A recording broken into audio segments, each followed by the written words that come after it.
Okay, so this is my second year team project called Descent into Gehenna.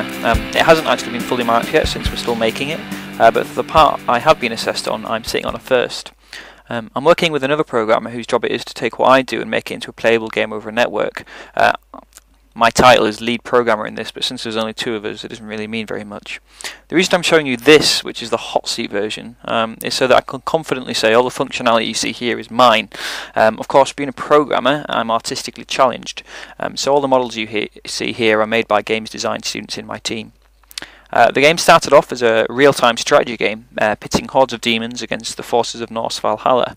Here you can see an early version of my base building mechanic, so move a building around, click, and it gets built.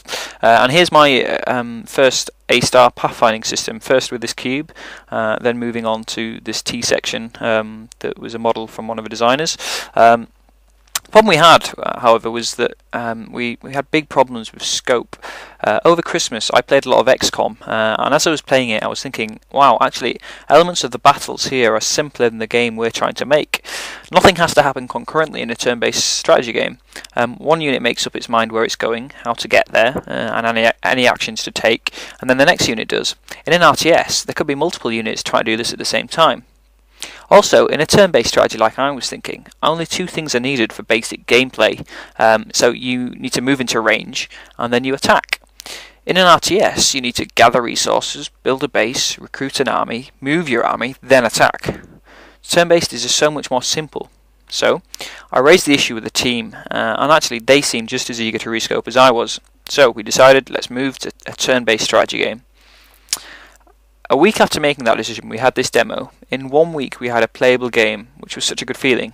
I was able to recycle much of the code I'd already written. For the pathfinding, I actually backpedaled from A-star to Dijkstra's algorithm.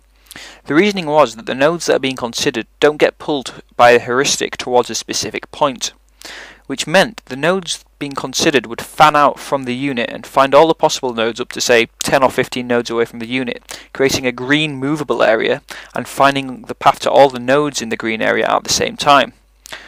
Since the amount each unit moves is relatively small, max say 15, the loss in performance from A-star to Dijkstra's is negligible, and since each unit takes its turn sequentially, it doesn't suffer at all from scaling the number of units in the game.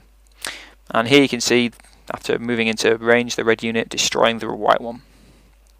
Later, with the addition of a few more polished models and a decent level, I added a height map, so that even though it's a 2D pathfinding grid, the terrain could be any shape, and it's actually now starting to look like a proper game. I designed the unit script so that you could simply drop it onto the unit, then drag and drop the ability prefabs into this array on the unit script. This modularized approach means that the designers can easily put together a unit and balance it themselves as soon as they've got a working model to go with. It's not finished yet, but it should be soon. The plan is to get some outside testers once we're happy with the mechanics of it. This has been a lot of fun to make, and hopefully it will turn out to be a great piece of work and I can keep this first that I'm sitting on.